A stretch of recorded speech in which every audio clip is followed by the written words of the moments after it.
extra. Yeah, buddy.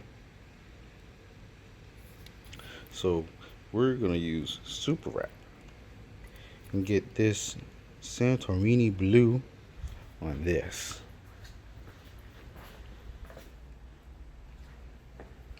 Put this down. Now I did some of the prep work already, as you can tell. Got it taped off to where these thin lines are going to be the Santorini blue. And we're going to do some bold lines of Fuji white. So these thin lines are going to be the Santorini blue. Then these bold lines are going to be the Fuji white. Got it going from down here. And by the way, yes, the lighting is horrible. I'm in my brother's garage, so we'll work with it. But Santorini blue and Fuji white from down there, going through the hood, up through the top, past the soft top, to the back. And you can probably barely see it, but down here as well.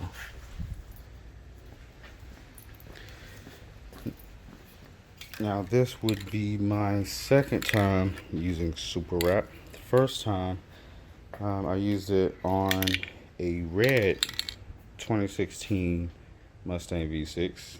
This one is the same one essentially, but silver. And I did it on the wheels. I did a bronze color on the wheels. The car was a ruby red. I'll probably put up a picture of it just for your viewing pleasure. But the first time I did it, it came out pretty good. So this second time should be even better. But Superwrap is essentially the same thing as Plastidip, Dip, if you're familiar with that.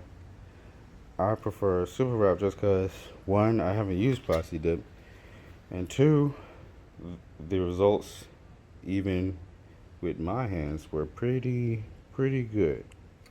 Especially when applying the high gloss clear coat, or high gloss, whatever. And how it works is, I think in this case, the Santorini blue, you have to apply, let's just read the can. Alright, so the basic gist of it is that first, obviously, you'll clean the surface, make sure there's no other contaminants on it. Then use the prep spray to prep the surface. Then you'll start with the base coat, which for Santorini blue and Fuji white for that matter, it is Arctic white. With the Arctic white, I want to say it first, but because on the instructions Superwrap gives you, at least from the last time I used it, it says to apply at least 6 coats, while the can itself says to apply 10 wet coats. So the first time I did, I think maybe 6 or 7 coats, and it came out looking good. So we'll probably just stick to that. But after you prep it, you first do a light coat. Make sure that first light coat looks good.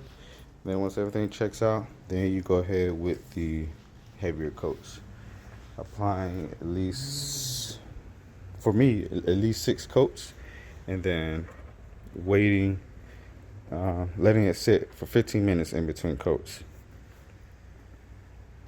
So that's pretty much it. And hopefully with this Ignis Silver, this Santorini Blue and Fuji White will come out looking spectacular on it. I'll do one more pan shot of it. One more before.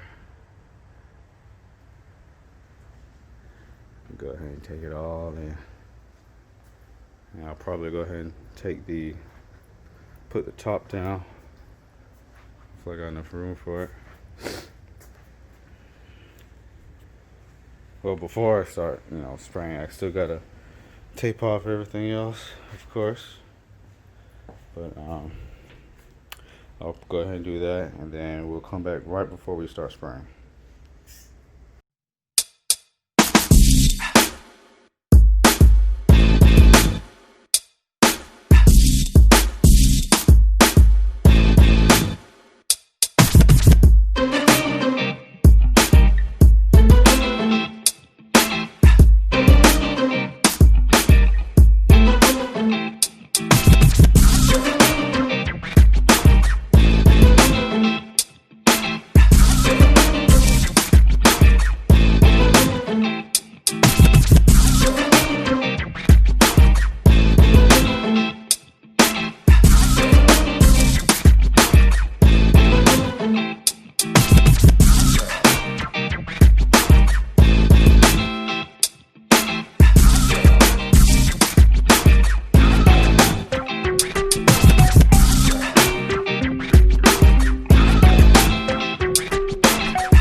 about 2 hours and a bunch of plastic slash packing material later. I think we are just about ready. Well, we are ready to start spraying. The goal was initially to do the how do you say it? Santorini, Santorini blue, then the Fuji white.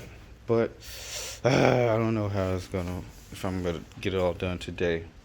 But it's all masked off. Is it perfect? Absolutely not. But will it get the job done? It just might. It just might. So I'm gonna go ahead, prep the areas, make sure they're nice and clean and contaminant free. Then we're gonna start with our base coat, being the Arctic white. After enough layers have dried, then we'll move on to the Santorini blue. And hopefully that should be a nice contrast with the silver, the ingot, however you say it, the silver. Alright, so let's get at it.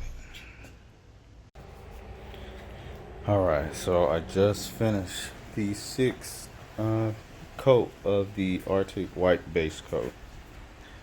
It's drying now in another 15-minute period, and once that's dried up, then we'll be moving on to the Santorini blue. Do the same process, initial light coat, and then 6 wet coats with 15-minute intervals in between.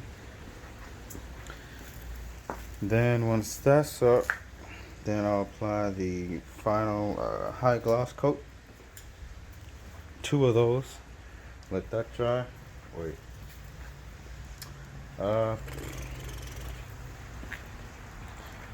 probably let it dry and then take everything off. Because with the high gloss it says peel the tape off after drying.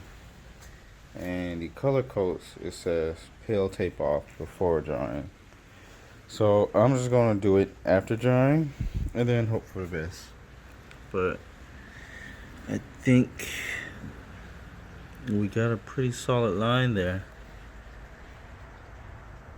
I'm more than positive we got some definite overspray in plenty of areas. Like, for example, in the grill, that's why I put these random pieces of paper up. Or down here on the splitter, I also didn't do a fantastic job and all that. But I think it adds character, so I don't care. Plus, it'll probably be a pain to clean, but it can come off either way. So then, of course, overspray along here and on my fingers, and definitely overspray on the black. You can't see it, but the black portion back here. That should be easy to clean off. The rest, I don't know. But either way, the white is done. 15 minutes later, we shall be applying the first light coat of the Santorini blue.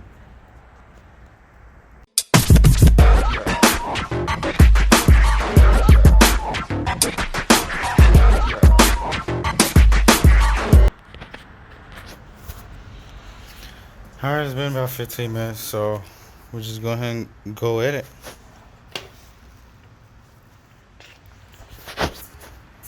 Alright, so we are finally at the end, kind of, sort of this process. I'm gonna wait to apply the high gloss coat, since I'm not gonna be able to do the white stripes today anyways. But I've already started taking off. So that looks from far. Taking it off up here just as a starting point. And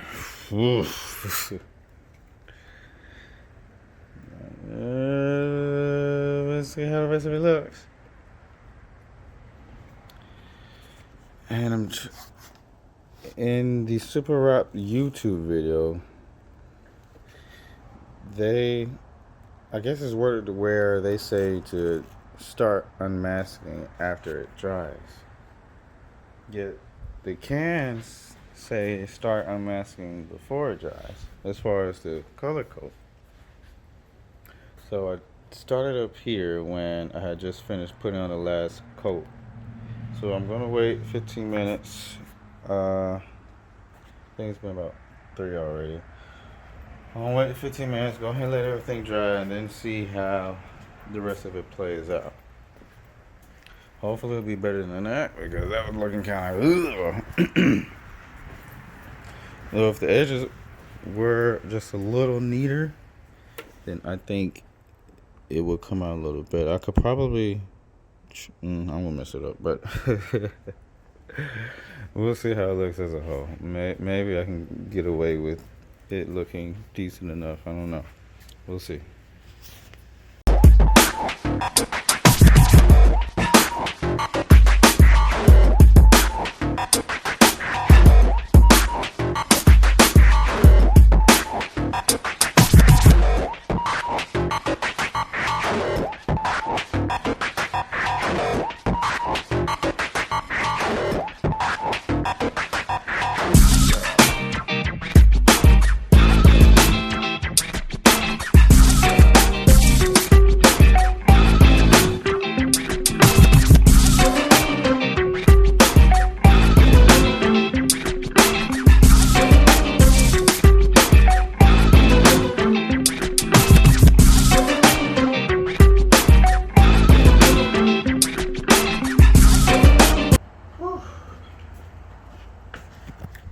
Alright, so I got most of this side peeled off.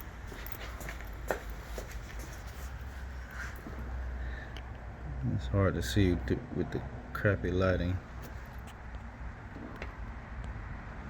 And my battery's too low to use flash. But you can probably just barely tell. There's some jankiness to the line, but it's pretty good overall. I'm gonna switch cameras and see if we can get that a little better. Alright, so swap cameras.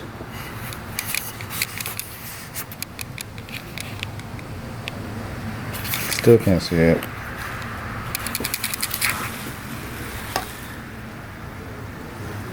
Can barely get it. It'd be easy if I had better light, but besides that,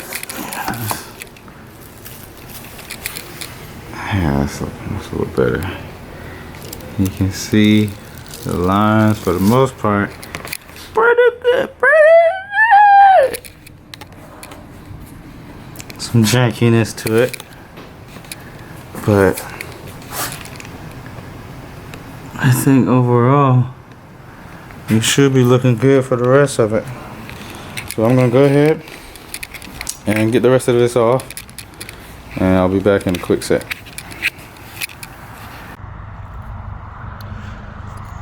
So this is the final result. Obviously a whole bunch of overspray here and there and along there and all the other nonsense, but the quality of the lines themselves, I think are pretty good. Not too shabby for my second time. Obviously it's not finished because I still have to put on the Fuji white, and then, you know, there's some spots here and there, a little tear or whatever. But overall, the quality of the lines look pretty good. And it should look a lot better once I'm able to get the Fuji white on and clean up all this other nonsense. So that's it really. And if you can't tell, I'm obviously recording this a couple days later because I didn't have the time to finish the last part when I had did all the other parts. But yeah, that's it. Still got the Fuji white to go, and that'll hopefully be up soon enough, and then we'll see how it looks as a whole.